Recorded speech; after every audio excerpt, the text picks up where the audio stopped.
Sælverði aftur, eins og ég sagði við ykkur, góðir gestir hér. Innan af götunni eru að undirbúa engisprettu faraldur hjá Magga, meistarakokks stjórnanda á INN á sjávarbarnum hérna á laugardaginn. Og engisprettu faraldur, það er einhver engisprettur á Íslandi. Það er allavega ekki faraldur og það veit Haraldur. Í Bankastræti. Núna alltaf vitið það að þetta eru Bjartmar Guðlaugsson, listamaður, söngvari, málari og Einar Már Guðmundsson. Rithöfundur, nýbúinn að vera hjá Birni Bjarnasyni til að ræða nullið og heyrðu, svo bara kemur þetta er ekki sko bókamarkaður, heldur þetta bara sýnishorn á færersku, litháfsku, slóvarsku, maðurinn er hins frægur. Já. Og við eigum það sameiginlegt, þrír, að hafa allir útskrifaðir hjá Jóni Assali, einum eina Íslandi í dag. Við erum sjálfstæðir. Við erum sjálfstæðir Íslandi. Já, við erum það. Við erum það. Erum velkomin báðir tveir. Takk fyrir að koma og á svona fallegu degi það er þetta synd að vera að taka upp sjónvarpsþátt. Þetta er fínt maður. En af því að þessi faraldur og af því að við erum svona öðruvísi, hvernig var að við fengjum að heyra smávegis Harald. það sem þú sagði við Harald, að það væri engin hér að finna neitt farald. Þetta er texti sem var til og lag sem var til svona í kringum 1991. Já. Það var tvítugt? Já, það var eitthvað að bögga mér í sambandi við hugsanlegan engisprettu farald á Íslandi, svona pólitískan, var það ekki? Já, var það pólitískan? Var það ekki eitthvað Var það þegar Oddsson var að taka völdin? Ég held það. Bláa höndin leggur. Já, ég held það eitthvað rauð.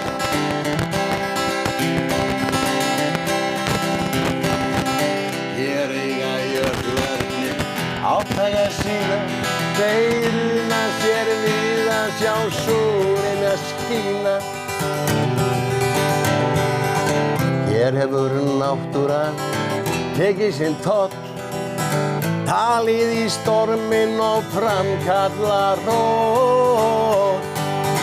En hér verður aldrei engisprettu faraldur, Haraldur, hér er kalt. Hér hefur þraukað við þrotinn bú, þjóðin sem ver sig með bókstaf og trú. Hér gætu komið konungafjöld með krónuna rökum og spóði fram gjöld. En hér verður aldrei engisprettu faraldur, Haraldur, hér er kalt. Hér hefur sólin að sérvisku sinni sent nokkra geisla sem festust í minni.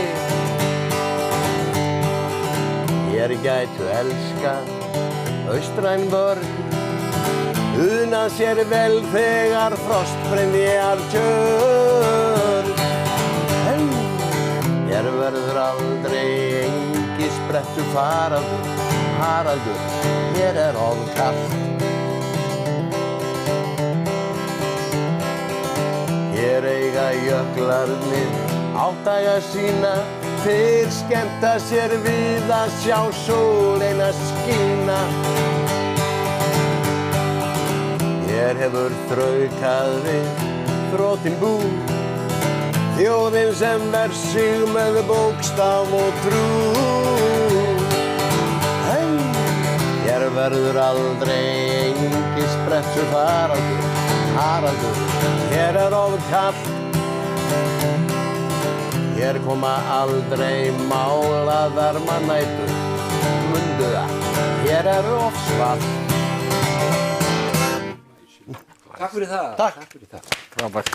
Heyrðu, hérna, þetta er, þú ert með málverkarsýning út á Sjóarbar. Já. Svo við plöggum nú það sem á að fara að gera. Við misnotum þetta alveg eins og okkur þóknar. Háseta vantar að bát, eins og allir nú muna. Það heyrir sennilega ekki lengur. Ég hugsa ekki. Háseta vantar að bát, vélstjóra vantar að bát. Það eru nákvæmlega 1977 samið í afréttara sólbaði á Hvolsvelli á laugardegi 16. júní held ég hafi verið. Fyrir 34 ára. Það var allavega daginn fyrir 17. Heyrðu, upp á Hvolsvelli. Ásveita vantar að vera. Þarna og hafið. Ljóðabók eftir Einar Má Guðmundsson hafið. Ertu sjóar? Ég var á sjó sko í 4 ár hérna í Kanada, allt í tali. Eru þið líka sjóar? Ég bara fæddist við fjörborði, sko. Já. Ég var mjög ungur þegar ég var að fara sjóinn. Já. Já, ég ílendist nú ekkert á sjónum. Nei, bara menn voru til sjós. Já. Varstu til sjós? Ég segi náttúrulega sem skáld þá maður alltaf þar en hérna og maður hefur mikil tengsl í gegnum fjölskylduna við hafið og til að mynda eru þessar skáldsögur hérna Fótspor á himnum og Draumar á jörðu og Nafnlausir vegir. Þar geturðu lesið alveg sögu sjómennskunnar frá skútum. En varstu einhvern veginn að munstra aðeins? Ég var hins vegar bara, lét mig nægja að vinna í frystihúsum, en hafið náttúrulega svolítið svona lykill þáttur í skáldskap og hugsunarhætti og öllu sem umlykur okkur og þessi þegar að Magnús Ingi á Sjávarbarnum, þegar hann kom að máli við mig og fór að tala ljóðlist varðandi hafið og við tókum í þessa bók bara ljóðin úr bókunum mínum sem snerta hafið og það reyndist alveg svona heil bók og svipað væri hægt að með svipuðum hætti væri hægt að fara í gegnum skáldsögur og smásögur og taka þannig að hafið auðvitað partur af svona bara hugsunarhætti, tilfinningum og upplifunum og lífskjörum og hérna þannig að þetta nú náttúrulega fyllt líka skáldskapnum frá fyrstu sögunum frá Hómerskviðum. Hvenær byrjaðir að yrkja fyrir utan að skrifa? Ég meina, fórstu að skrifa ljóð að semja ljóð sem polli eða sem krakki? Ég var nú hafa nú sagt ég væri svolítið svona talandi skáld ég svona sem lýsa því þannig að ég hafi nú sjaldan þagnað og hérna kennararnir sögðu alltaf við foreldra mína að Einar væri ágætis strákur en hann talaði mikið og ég hafði mikla frásagnaþörf. Þannig að það var mjög heppilegt fyrir bæði sjálfan mig og allt umhverfið að ég geti gert þetta bara mínu starfi að segja sjálfum mér sögur og yrkja ljóð. Persir drættir Blámanns. Já.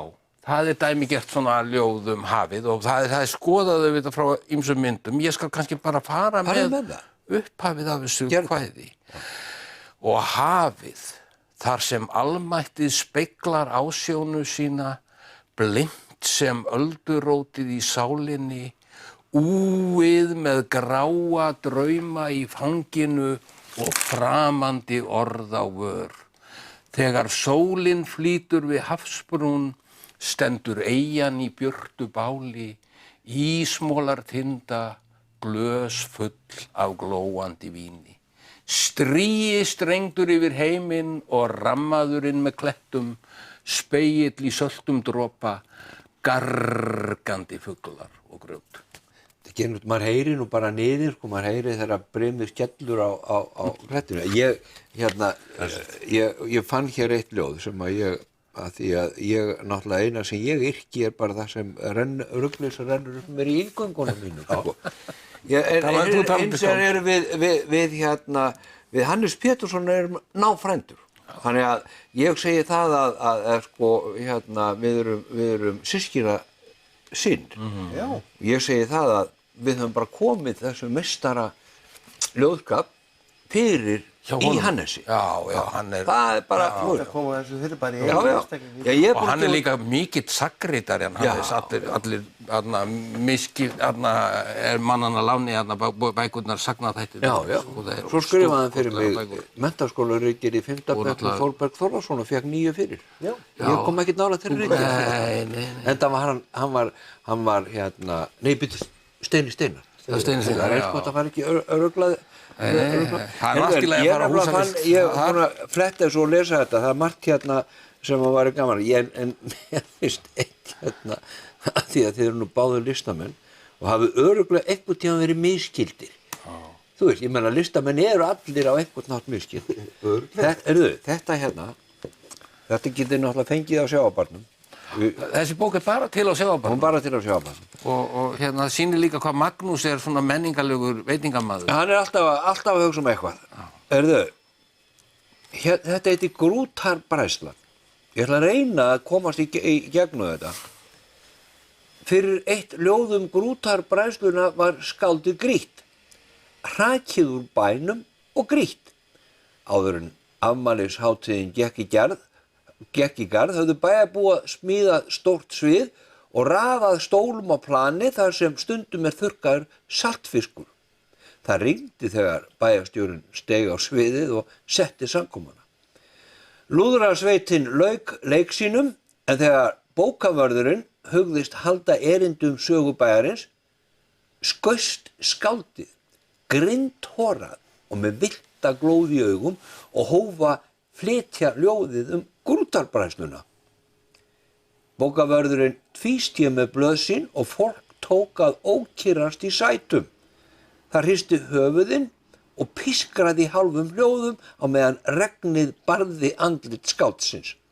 Ljóðið í höndum þess eða það til bæjarstjórinn tók upp grjót og allir litu niður og tók upp grjót og grýttu skáldið sem hvorki gat varið hendur sínan í orð en flýði með blöðin sín burt af sviðinu. Og út úr bænum þar til það hvarf á milli tveggja fjalla. Síðan hefur skáldið verið á stöðugum flótta, úthýst af heimilum, rétt dræpt á dansleikjum, en ljóðið faukum á blöðum sem brimið gleifti og skolaði ekki á land fyrir en gleymskan hafði festað í minni bæjarins. Þetta er mikið dramatík. Þetta er drama. Varstu eitthvað líkt skilin? Ég meina, á hverju byggjur þetta? Ég byggi þetta nú á sögu af ákveðnu skáldi sko, sem hleypti öllu í uppnám víða og hérna. En þetta svona þessi almenna saga mannin sem ögrar sko, litla samfélaginu. Og ég hafði þetta ljóð, þetta var í ritgerð sem ég skrifaði og var þýdd á ýmis tungumál Salman Rushdie-málið. Og ég fekk meira að segja viðbrögð frá Salman og þetta væri kjarni málsins. Þannig að þetta sko, þeir sá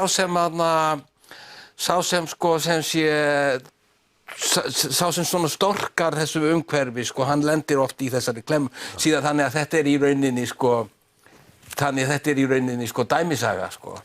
En við þekkjum þetta auðvitað af svona sögur eru nú víða til af mörgum mönnum í okkar þjóðfélagi, sko. Ég meina, Laxness var ekki allar þegar hann byrjaði. Nei, ekki Steinar Sigurjóns og ekki Megas og... Heldur betur ekki. Ég meina, þetta voru, sem að hinn meðalborgarinn, millistéttin, veitu, hver var að, já, millistéttin. Steinn Steinar. Steinn Steinar, já. Hérna, ég veit ekki hvort þetta er dæmi sagan listamannin sem misskilinn og eiginlega verður útskúfaður kannski að því hann... Kannski það líka hans fóður. Alfreð Flóki. Vera misskilinn. Alfreð Flóki. Dagur Sigurðarson, hann var nú alveg upp í hlíðunum eins og ég man eftir honum, en hann var alltaf svolítið sérstakur, sko. Þeir voru skítræddir. Ég man alltaf eftir Flóka, þá var maður unglingur og þá var maður svo hrifinn af þessum, sko, Flóki fór í taugarnar og fólki sem fór í taugarnar og okkur unglingunum. Og þegar hann var að segja, sko, hann var að koma í viðtöl og segja, þú veist, að hans æðsti draumur væri að sofa hjá Hjálpræðisherskerlingu og alls konar svona sem vakti alveg gríðarlegt alltaf fjaðrafok og uppnám og þá var okkur skemmt. Já, hann gerði það bara ásettur á því, hann ögraði. Þá byrjaði, það var líka svona ögruna bylgja í gangi á þessum tíma. Hann og kannski Dagur Sigurðarson eru kannski svona ákveðnir brautryðendur í því að gera grína samtíðin, að segja eitthvað svona út í hróahött, skilurðu, þannig að allir kerlingar og kallar í bænum voru sko alveg bara, sko, síminn hringdi, guð minn góður, heyrðirðu hvað Flóki sagði síðar. Það var náttúrulega til kannski svona eins og velvakandi sem var svona eins og Kona í Vesturbænum. Þú ert nú svolítið í þessu hlutverki núna. Ég vann á þessu blaði 13 ár með konunni í Vesturbænum. Og hérna, en það má náttúrulega segja auðvitað líka sko þegar skáldin hafa sett fram svona viðhorf eins og Laxness gerði á sínum tíma og Þórbergur Þórðarson. Þórbergur var nú dæmdur fyrir meiði því gegn Adolf Hitler. Þannig að sko en svo síast þetta svona inn og verður sko þannig að sko skáldin eru líka oft sko líka bara að fara inn á einhver svona ákveðin bannhelg svæði og upplýsa sko við getum tekið svona bækur sko sem síðan verða alveg viðurkenndar eins og bækur Guðbergs Bergssonar sjávarþorpin að við erum þar og kannski gott nærtækt dæmi eins og bókin bara, svo ég tæki bara sjálf mér, Englar alheimsins sko sem að það sem að til að mynda ákveðnir hópar í samfélaginu sem ekki hafa haft rödd sko, fá ákveðna rödd. Já. Og fara út að borða í grillið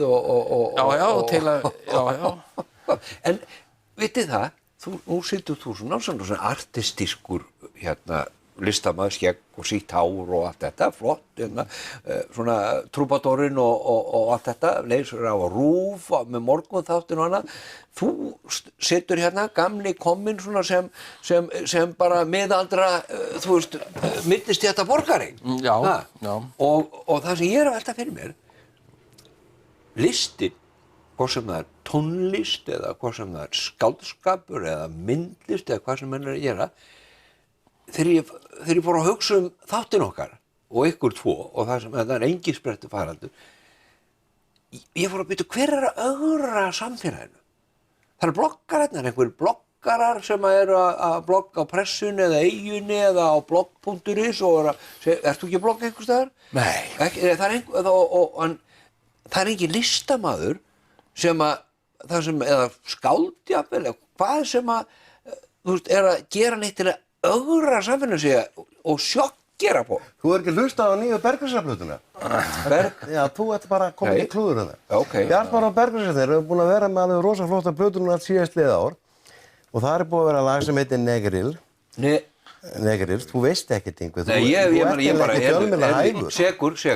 Já, og við erum búin að vera með plötur sem hlaðin af bara meiningum, alveg rosalega meiningum. Það er búin að fara sjöluga þessari plötin. En af hverju þú ekki hengdur upp í einhvern kross þá? Ég bara gef ekkert færi á mig fyrir slíkt. Það eru verkið mín sem eru út í þjóðfélaginu. Ég er bara heima að vinna. Það sem ég Hann veit ekkert kallið ég er að koma er það. Þú veist ekkert okkur ykkur, hvað það fá okkur í þetta viðtal? Til að reyna að fletta eitthvað það.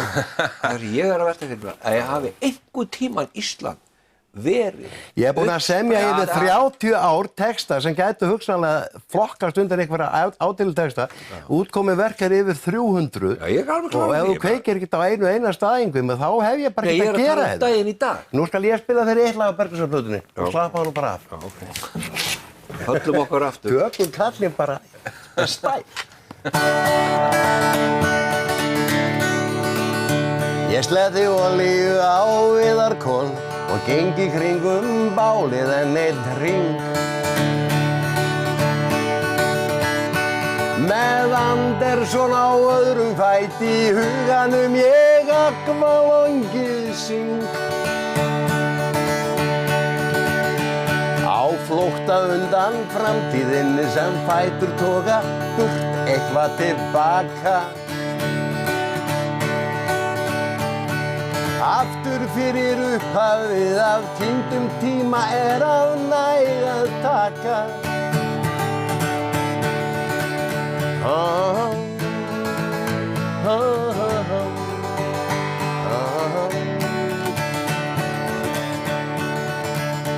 Ég lít í andalómagnúbinn, tignalegur af sandsléttum í rísan. Þó þrótti sé nú þjóðarbúið Yngvi minn, velkominn á bísan. Þar býr blessu rómantíkin, bláeig eins og Esjan var forðum. Þegar skáldinu gafst tími til að doka við og skreyta hana í orðum. Þegar æsíðan átti vor sem ilmuðu af unaðskennd og þangi. Þegar æskan lék sér utandyr og fann sinn förunaut á víða vangi. Æ, lítu ljúfan lómagnúbinn, tignalegur af sandsléttunni rísan. Æ, þrótti sé nú þjóðarbúið, ástin mín, æ, velkomin á bísan. Skal gefa þér Bergmannsplötuna ekki? Ég meina, ekki einu spurning. Kalli veit ekki mig, segir. Björn, það er rétt, ég veit ekki þig. Ég veit að, jú, þjóðþekktur listamaður og málar. Já, þú veist ekkert mig, það skiptir ekkert máli. Það skiptir og þú vitið þú allan að pínu lítið það sem maður hefur verið að gera undanfarið 30 ár. Nei, ég þarf ekkert að vita það.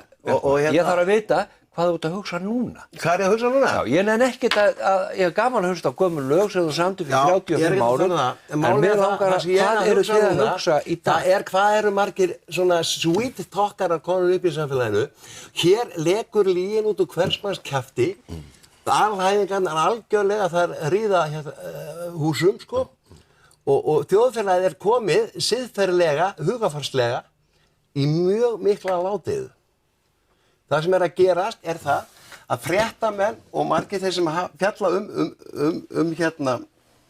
þjóðfélagið eins og tala meira í alhæfingum heldur en staðreyndum. Og staðreyndin er sú að hér kom, fólk kausið yfir sig, hér kom ríkisstjórn Ingu Hrafn sem að þú meðal annars studdir og hefur alltaf stutt, Halldór Ásgrímsson, Davíð Oddsson, það gerðu þeir. Beint framhald af því þegar Davíð kemur inn, þá Halldór búinn að búa til kvótakerfi í samráði við hagsmunaaðila í sjávarútvegi, ekki í samráði við stjórnmálamenn eða þjóðfélagið. Þetta getur að lesa í 3. bindi ævisögu Steingríms Hermannssonar á fyrstu blaðsíðunum. Þetta er history. Þetta er history. Hvað er í dag? Já, það gerðist. Ég er að tala um hvað gerðist. Sko, það er bara því ég mig verið þetta hvað er að gera. Það þarf að rannsaka þetta aftur í tíman. Það þarf að koma önnur rannsóknarnefnd Alþingis og taka bankahrunið og einkavæðinguna fyrir og það þarf að taka þessa menn eins og Davíð Oddsson, Halldór Ásgrímsson og láta þá svara til saka fyrir hvað þeir hafa gert. En þið, fjölmiðlamenn sem styðjið á einu og öllu, þið skautið alltaf fram í þessu. Góður punktur. Hvað er þú að hugsa í dag? Ég meina, fyrir utan þessa bók Bankastræti núna, ég var svolítið gaman að því að ég var að segja ykkur frá því þegar ég var að fletti í gegnum þessu, ég er ekki fann að lesa hana, en ég fór að skoða baksíðuna og mér sé ljóð á baksíðunni. Taka þess fyrstu 6 línur, inngangurinn siðmenningu. Don Quixote lagður af stað, Bankastræti 0, apríl grimmastur mánaða, bankar á Eldfjöll, 9 stjórnleysingjar, gaman leikarar taka völdin, sagan af kökunni löngu. Þetta getur verið ljóð, en þetta eru kaflaheitin í Bankastræti 0. uppgjöri Einars Már. En hvað það að hugsa, eins og Bjartmar segir þetta, Bjartmar að tala um fortíðina, við vitum alltaf þessa fortíð. Við byggjum ekki á fortíðinni, við byggjum á... Við erum að vinna úr fortíðinni, Ingi. Já, nei, við þurfum að vinna ykkur inn í framtíðina. Já, við erum að vinna úr fortíðinni. Við erum að vinna úr þessu. Fortíðin er svo leiðinleg. Það get ekki, þetta er svo leiðilegt. Já, ok, það er allt í lagi, sko. Þú veit í góðum málum að þú fer til Flórída og bara sólarið þar. Hér heima situr fólk með börn, fjölskyldur og bílar sem það á ekki einu sinni, hús sem það á ekki einu sinni og vinnu til kannski 20 ára, ungt fólk. Og við vinnum úr því í framtíðin en ekki fortíðin. Og það er búið að rústa því öllu saman og það á ekkert að gera. Og hver er framtíðin? Og hvert er núið og hver er framtíðin? Núið? Íslendingar eiga eftir að batna upp í 100.000 manns í húsnæði sem eru hérna allt land. Einar, hvað segir þú að segja í núllinu að sé að gerast í núinu og það sem á að gerast í framtíðin? Já, sko, Við erum hérna á laugardaginn sko með dagskrána, engisprettur faraldur í Bankastræti 0 og búum til sem sé heiti dagskrárinnar úr laginu hans Bjartmars og bókinni minni. Og bækurnar mínar sko Bankastræti 0 og hvítabókin sem eru að fjalla ástandið eins og það er og eins og það blasir við mér. Að það er dálítið eins og Bjartmar var að segja, sko, við höfum gengið í gegnum ótrúlega svona, sko, alhæfingar. Allir þekkja þessa stöðu að sitja heima hjá sér og vera að hlusta á hagfræðingarna, tala í sjónvarpinu og veit ekkert hvað þeir eru að segja. Og þá kem ég inn, skilurðu, með þá þekkingu sem ég hef sem rithöfundur og skáld að reyna að lýsa þessum veruleika út frá einmitt eins og Bjartmar nefndi, sko, staðreyndum. Og ég er ekkert að segja það að ég hafi einhver sko endanleg sko svör við öllu en er að svona velta upp spurningum og tjá mín viðhorf og það er eiginlega að því þú nefndir nú sko bloggara áðan sko það er nú fæstir þeirra svona að segja nú kannski einhver afgerandi sko tíðindi en það er alveg það fór til dæmis eftir búsáhaldabyltinguna hérna fór mikil gríðarleg svona umræð í gang það urðu allir kom í ljós hvað við erum miklir sérfræðingar og hvað eru margir en sko það er svo sem sú umræða er kannski svolítið svona ég til dæmis upplifi það eins og í sambandi við fjölmiðla eins og Bjartmar var að koma inn að maður vantreystir fjölmiðlum eftir allt þetta til að mynda allt þetta góðæri sko sem að okkur var svona hvernig fólki var talin trú að allt væri í sómanum og það var alltaf verið að birta þessari Fuji og vísitölur þetta voru eins og leirtöflur Móses í sjónvarpinu og hérna þannig að þessi veröld, þessi svona loftbólu veröld nýfrjálshyggjunnar, sko hún hrundi og maður upplifir eiginlega kannski samt ekki að maður hafi náð einhverju sko trausti á þessum fjölmiðlum.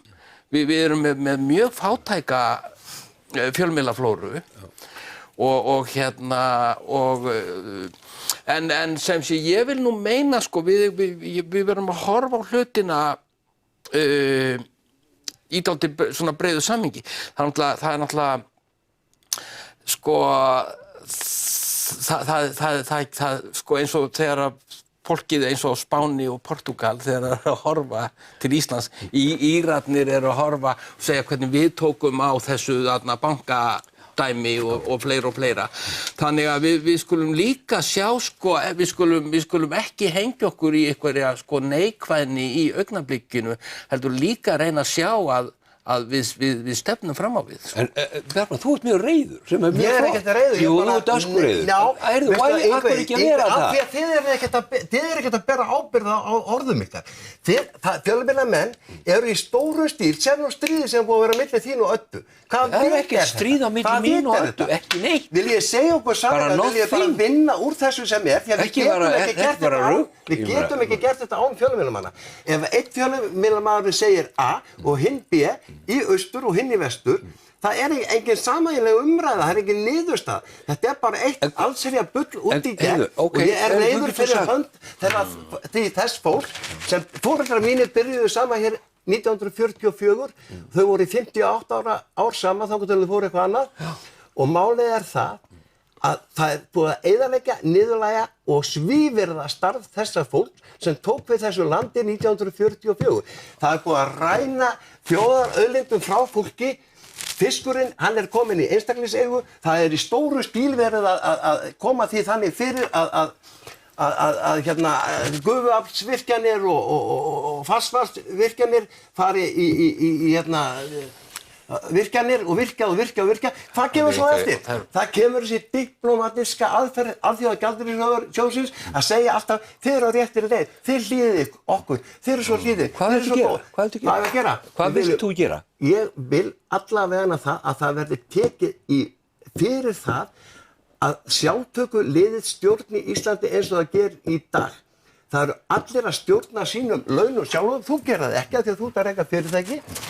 En málið það eru bara í skilanefndum bankana allstaðar sjálftökulið sem eru lögfræðingar, það lært í þessu, það smíða þeirra lögin í kringum launin sín sjálf. Hvað viltu gera? Hvað vil ég gera? Já, hvað viltu gera? Hvað sérðu fyrir þér Ég vil Íslandbörnin þín og barnabörnin og annað og þeirra? Hvað sérðu? Ég bara sé barnabörnin mín ekkert hér á Íslandi. Nei.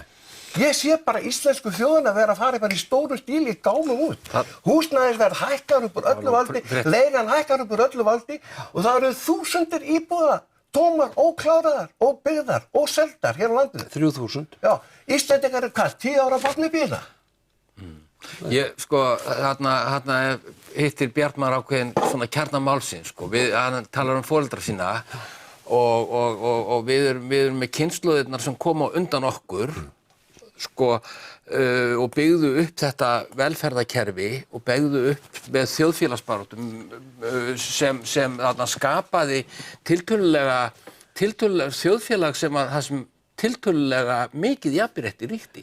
Allir gátu sótt menntun og höfðu möguleika á að spjara sig. En við þurfum ekki að fara einmitt nema eitthvað 2-3 kynslóðir tilbaka.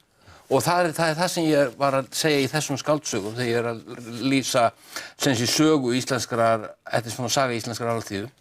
Og þá er þetta ekki, þá erum við með heim tökubarna og þá erum við með heim fátæktar og heim það sem ekkert er litið á það sem sjálfsagðan hlut að börn, synir og dætur sjómanna til að mynda og alþýðu börn njóti til dæmis mennta.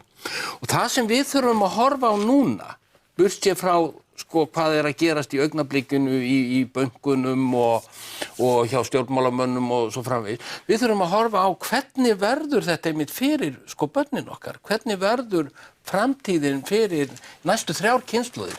Erum við að stefna inn í sem sé, þeir til dæmis eins og Alþjóðagjaldeyrissjóðurinn gengur hart að Grikkjum að einkavæða allt og selja eyjar og þeir eru í rauninni með alveg sömu stefnuna hér, hún mun bara gerast hægar. Einhvern tímann verður sagt heyriði góðir hálsar, þið skuldið svo mikið og þið getið ekki borgað en þið eru hérna með virkjanir og náttúruauðlindir og svo framvegis.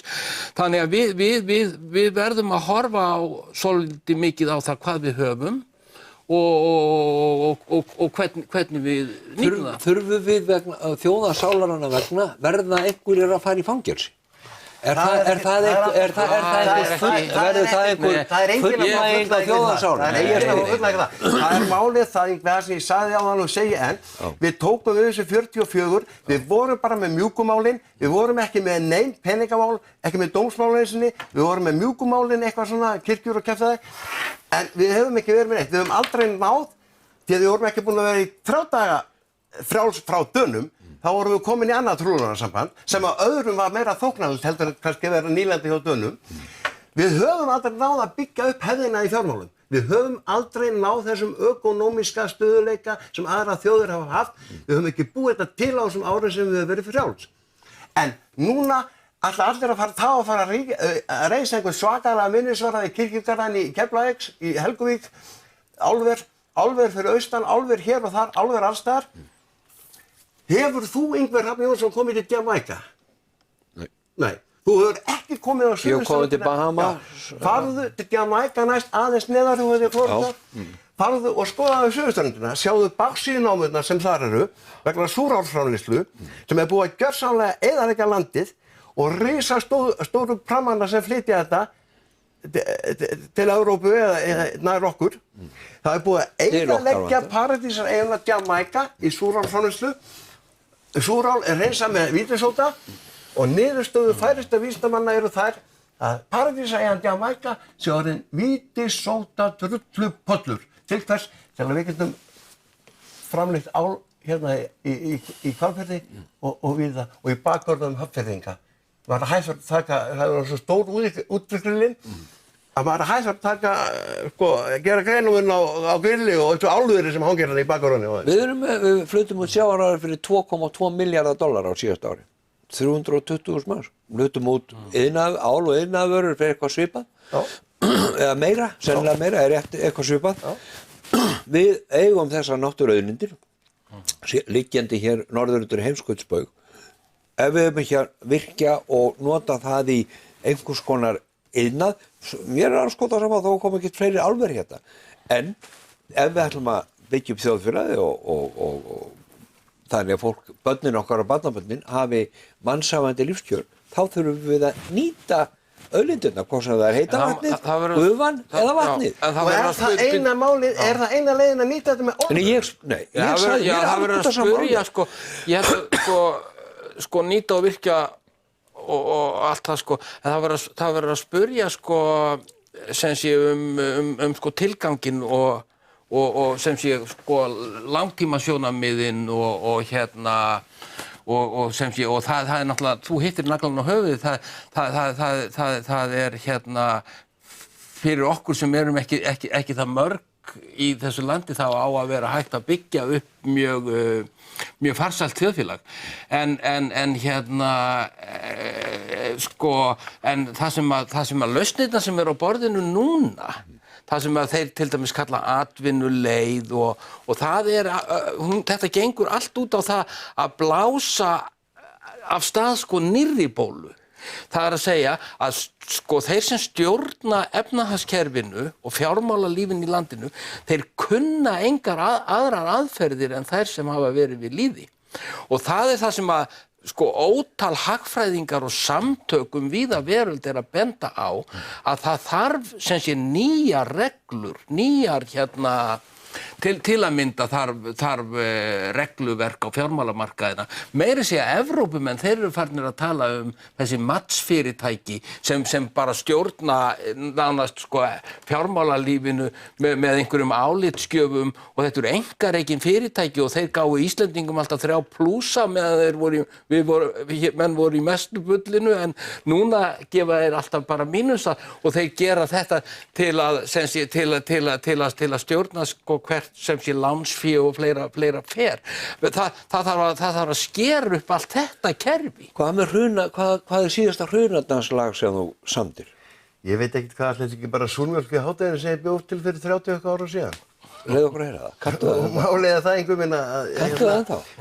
Þú kallaði mig reiðan mann alltaf sko. Já. Áðan, Þú ert reiður maður, það er fínt. Ég er bara reiður, ég er bara fók illur út í þetta vegna þess að þú talar framtíðina. Ég er að framleiða barnabörn, ég er ekki að búið til börn, þau eru bara komin úr Já. Og það eru þessi börn sem ég vil fjárhagslega framtíð fyrir og ég vil líka að þau geti gengið að kirkjum landsins að góða fólkinu á þess að það sé allt fullt af einhverjum pervertum. En pervertirnir eru bara alls staðar, það er sama hvort það er í fjármálaheiminum eða í kirkjónum. Þess vegna er ég reiður. Þetta er sami sem blues, þetta lag einhver veginn. En þeim ekki halda að við séum ekki vinir við einhver, við erum mjög góði vinir. Af því ég fann enga þræla á Íslandi til að búa til bluesum. Það voru einhver svona á akrinum, neitt sérstaklega. En hvaða þræla tók ég eftir 1980? Ég tók eftir börnunum. Ég er bara 5 ára og kenna á því fæ. Klukkan 7 að morgnan er mér dröslanir í bæ. Enginn tekur eftir því þó heyrist lítið kvein. Því mamma er að vinna en er orðin allt of sein. Soginn á dagskólan með dröslaðir í flýti. Mig sárverkjar í handlegginn eftir mömmu tók. En þar drottnar dagmamma með ótal andlit slíti. Það er eins og hún hafi fengið hátt í 100.000 flog. Og súr mjólk í hádegin og seriós á kvöldin. Mér er sagt að þegja meðan fréttatíminn er. Já, það er misjafnt hvernig menn notfæra sér völdin. En eitt er víst að Hitler gamli ræður öllu hér. Svo kemur. Bráðum verð ég 6 ára, en það er 1. maí. Daginn allan þann ég dröslast aleinn í bæ. Enginn tekur eftir því þó ég dóli þarna einn. Því kallinn með launakröfun orðin allt of seinn. Súr mjólk í hádeginn og seriós á kvöldin. Mér sagt að þegja meðan fréttatíminn Súr mjólk í hádeginn og seriós á kvöldin.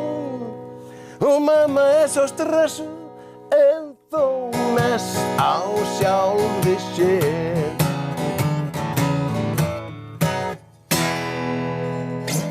Bjartmar Guðlaugsson, Einar Már, kæra þakkir fyrir hressandi meira hressandi hrafnandingum dags. Komum aftur. Heyrðu, þetta bara hálfleikur líka við að vera. Okay.